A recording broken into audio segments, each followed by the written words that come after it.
So one of the most important things we as parents do is we teach our children about time. We teach them important things like reading the clock. You actually think that's important? I'm going to teach you to read the clock. I'm going to teach you to read the time. Why? Because it's important that you know the time. Why? Because how would you know when to get up to go to school? Mummy would make me. What if Mummy wasn't there? You'd wake me. What if we both weren't there? Wouldn't go to school. How would you know when breakfast was? I'd be hungry. Shut up! Somebody came along to you and said, what time is it? And you didn't know, you'd feel stupid. Well, why doesn't he feel stupid? He doesn't know.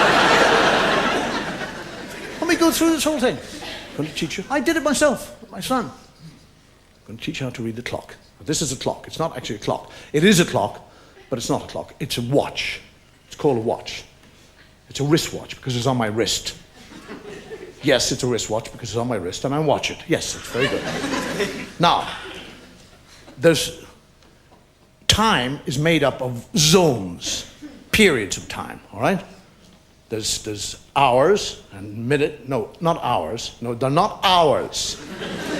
They're hours. They don't belong to us. There's a different spelling. H-O-U-R-S. Not Howards.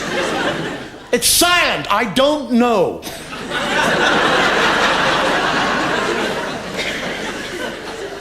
Now, on every day, there are 24 hours. 24 of these hours. 12 in the day and 12 in the night. I know I said there are 24 hours in a day. 12 in the day, 12 in the night. But a day is made up of a day and a night.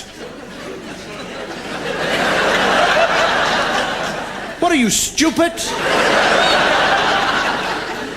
I couldn't very well say Monday night. Everybody knows when I say Monday, I'm talking about the 24 hours. Now shut up and listen. Now, on every clock or watch, there are 3 pointers. They're called hands, all right? They point to the hour, all right? You understand that? There's the hour hand. That's the first hand, the hour hand. The second hand is the minute hand, and the third hand is the second hand.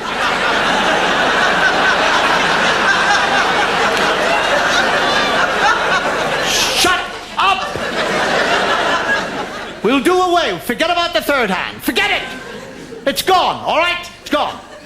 Now we have 2 hands. On the face of the clock, there are 2 hands, all right?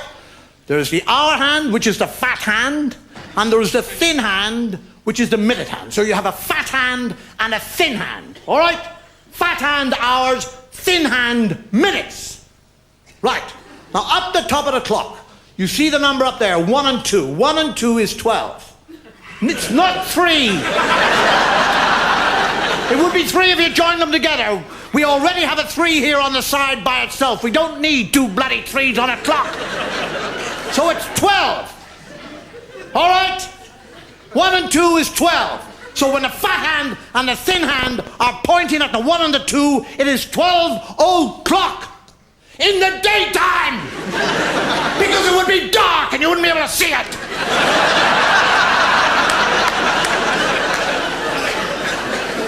Now the thin hand starts to move away from the fat hand. It likes the fat hand. Yes, it likes the fat hand, but if it wants to tell the time, it has to go away from the fat hand.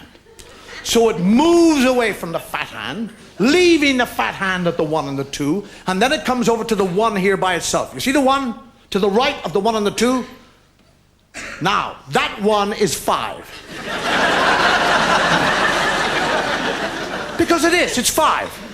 2 is 10, 3 is 15, 4 is 20, 5 is 25, 6 is a half.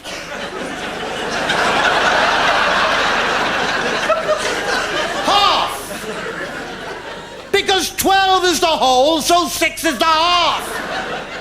7 is 25 to, or 35 past.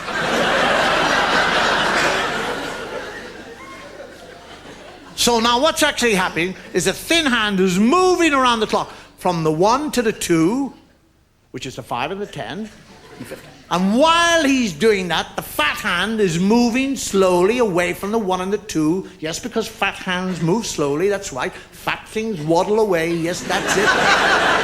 And now by the time the fat hand has got around to the 1, which was the 5, when the minute hand was pointing at it, and the 1 has come back right up to the 1 and the 2, it is now what time? It is not 5 o'clock. It's 1 o'clock.